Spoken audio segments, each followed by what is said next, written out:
भौजी के मन करे पार्ले जी खाए के, यही से लागल बुखारवा, अरे यही से लागल बुखारवा। लॉलीपॉपवा लेके आवा ये भैया नया समाचारवा।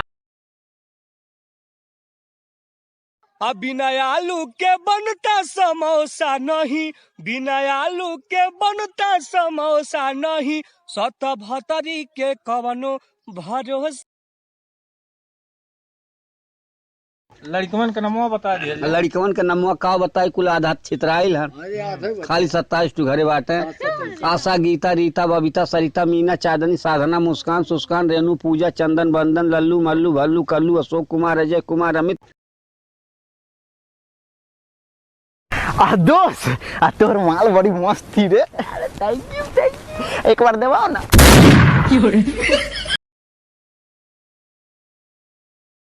मन करता है शहर की हर दीवार पे तेरा नाम लिख डालूं, लेकिन डर लगता है कोई मूत ना दे तेरे नाम पर।